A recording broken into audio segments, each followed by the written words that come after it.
Jesus, com o seu olhar, prepara Luísa para a comunhão, purifica, ilumina e santifica. Assim, a cobre das 3 virtudes teologais. O que o amor verdadeiro faz. Esta manhã, tendo de receber a comunhão, estava a pedir ao bom Jesus que viesse ele mesmo preparar-me, antes que viesse o confessor, para celebrar a Santa Missa. De outra forma, como poderei recebê-la? Sendo tão má e estando indisposta? Enquanto fazia isto, o meu doce Jesus agradou-se em vir, e no mesmo momento em que o via, parecia-me que não fazia outra coisa senão lançar-me olhares puríssimos e resplandecentes de luz. Quem pode dizer o que faziam em mim aqueles olhares penetrantes que não deixavam escapar nem sequer a sombra de um pequeno defeito? É impossível poder dizê-lo. Aliás, teria querido deixar tudo isto em silêncio, porque as operações internas da graça dificilmente se sabem expor tal como são proferidas com os lábios. Parece antes que se desfiguram, mas a senhora obediência não quer. E quando é para ela, é preciso fechar os olhos e ceder sem dizer mais nada, senão teremos problemas em todos os lugares, porque é uma dama que por si mesma se impõe. Então continuo a dizer, no primeiro olhar, pedi a Jesus que me purificasse, e assim me parecia que da minha alma se sacudisse tudo o que a turvava. No segundo olhar, pedi-lhe que me iluminasse, porque em que se aproveita uma pedra preciosa ser pura se não está resplandecente, para atrair os olhares daqueles que a olham? Vão olhar para ela, sim, mas com olhos indiferentes. Tanto mais eu, que não só deveria ser olhada, mas identificada com meu doce Jesus. Tinha necessidade daquela luz, que não só me tornava a alma resplandecente, mas que me fazia entender a grande ação que estava por realizar. Por isso, não me bastava ser purificada, mas também iluminada. Então, Jesus, naquele olhar, parecia que me penetrava, como a luz do sol penetra o cristal.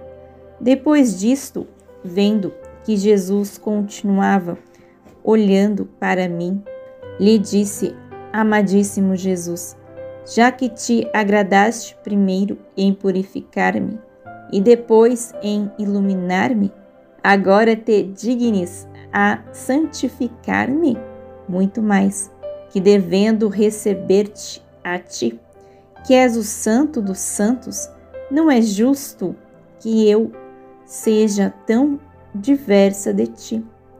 Então Jesus, sempre benigno a esta miserável, inclinou-se para mim, tomou minha alma entre seus braços e parecia que com suas próprias mãos retocava toda. Quem pode dizer o que operavam em mim aqueles toques dessas mãos criadoras? Como minhas paixões ante aqueles toques se punham em seu posto, meus desejos, inclinações, afetos, batimentos e demais sentidos, santificados por aqueles toques divinos, se mudavam em algo totalmente diferente e unidos entre eles, não mais discordantes como antes, formavam uma doce harmonia ao ouvido de meu amado Jesus. Me parecia que fossem tantos raios de luz que feriam seu coração adorável. Oh, como Jesus se recriava e que momentos felizes têm sido para mim. Ah, eu experimentava a paz dos santos. Para mim era um paraíso de contentamentos e de delícias. Depois disto, parecia que Jesus revestia a minha alma com a veste da fé, da esperança e da caridade. E no próprio ato de me vestir, Jesus me sugeria o modo como me devia exercitar nessas 3 virtudes. Agora, enquanto eu estava fazendo isso, Jesus enviando outro raio de luz que me fez entender o meu nada. Ah, parecia-me que fosse como um grão de areia no meio de um vasto mar, que é Deus, e este pequeno grão ia perder-se naquele mar imenso. Mas se perdi em Deus, depois me transportou para fora de mim mesma, levando-me em seus braços e sugerindo vários atos de contrição de meus pecados. Recordo somente que fui um abismo de iniquidade. Senhor, quantas ingratidões obscuras tive para contigo. Enquanto fazia isto, olhei para Jesus, que tinha a coroa de espinhos na cabeça.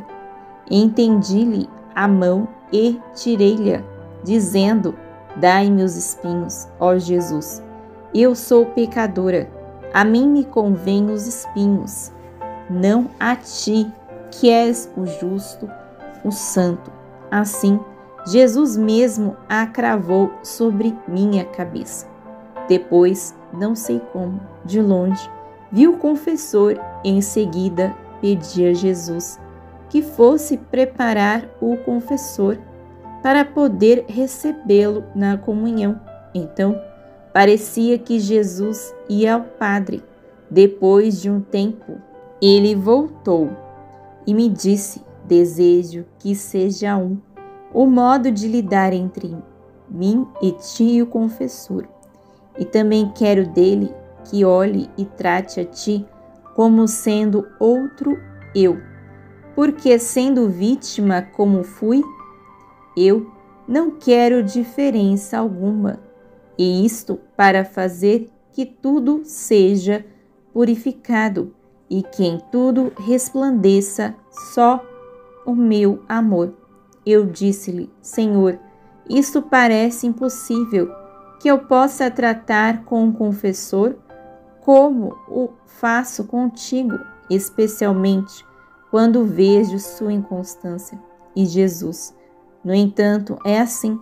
A verdadeira virtude, o verdadeiro amor, tudo faz desaparecer, tudo destrói, e com uma maestria que encanta, em todo o seu agir, não faz resplandecer outra coisa que seja Deus, e não faz outra coisa que resplandecer a Deus, e em tudo vê Deus.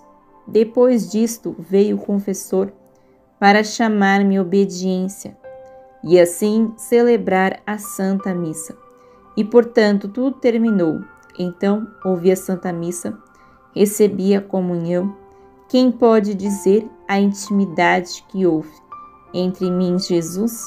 É impossível poder expressá-la. Não tenho palavras para me fazer entender, por isso deixo em silêncio. Estando Jesus prestes a derramar um castigo sobre o mundo, a insistente oração do confessor para que ele o dê a Luísa consegue impedi-lo. 14 de junho de 1899. Esta manhã o amantíssimo Jesus não vinha, e em meu íntimo ia pensando: como é que não vem? O que há de novo? Ontem veio tantas vezes e hoje já é tarde e não se fez ver ainda. Que desgosto! Quanta paciência se necessita com Jesus!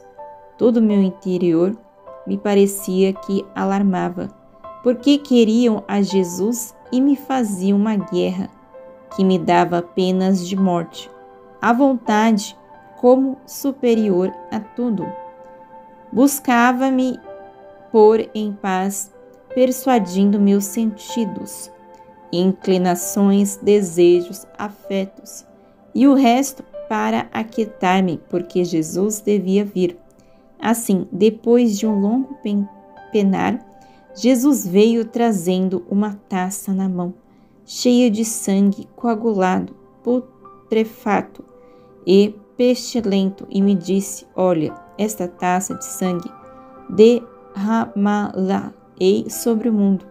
Enquanto assim dizia, veio a mãe, a Virgem Santíssima, e junto com ela meu confessor, e pediu a Jesus que não o derramasse sobre o mundo, senão que me fizesse beber a mim.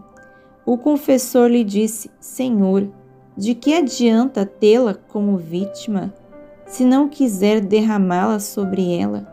Absolutamente quero que a faça sofrer e perdoe as pessoas. A mãe chorava e insistia diante de Jesus e do confessor, para que não desistisse de rogar, até que Jesus não se contentasse em aceitar a mudança. Jesus insistia em que a queria derramar sobre todo o mundo e parecia que franzia a testa. Eu me via toda confusa, não sabia dizer nada, porque era tanto horror que se sentia ao ver aquela taça cheia de sangue, tão espantosa que dava estremecimento em toda a natureza. Como seria retirá-la? Mas eu estava resignada, porque se o Senhor me tivesse dado, tê-la-ia aceitado. Quem pode dizer? Além disso, os castigos que se continham naquele sangue, se o Senhor a derramasse no mundo? A partir deste dia, parece que está a preparar uma tempestade de granizo que vai causar muitos danos e parece que deve continuar nos próximos dias. Depois, Jesus parecia um pouco mais calmo, tanto que parecia que abraçava o confessor, porque ele tinha rogado daquele modo, mas sem chegar a nenhuma determinação, se a deve derramar sobre as pessoas ou não. Assim terminou, deixando-me uma pena indescritível pelo que poderá acontecer. A oração de Luísa e do confessor consegue que, se não o mundo, pelo menos Corato, deve ser de alguma forma poupado, punições são necessárias. 16 de junho de 1899. Ele continua fazendo-se ver que quer castigar.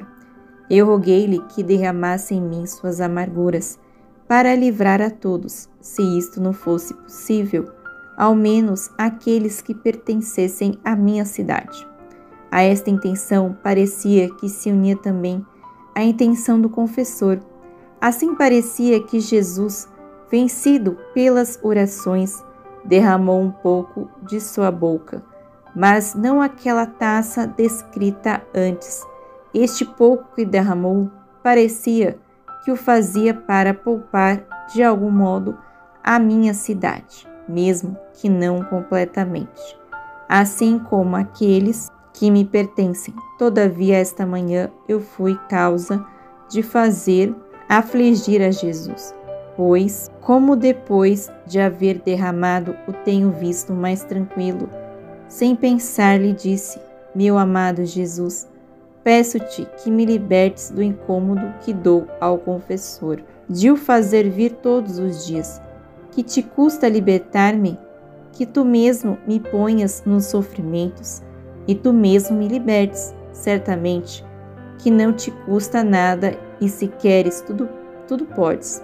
Enquanto lhe dizia isto, Jesus punha um rosto tão aflito que essa aflição me sentia penetrar até o íntimo do meu coração.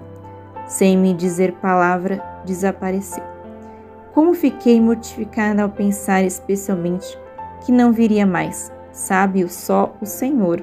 Mas pouco depois voltou, com maior aflição, trazendo o rosto todo inchado e cheio de sangue, porque naquele momento lhe tinham feito aquelas ofensas. Jesus, todo triste, disse: Não vês o que fizeram? Como dizes que não queres que castigue as criaturas? Os castigos são necessários para humilhá-las e não torná-las mais pérfidas.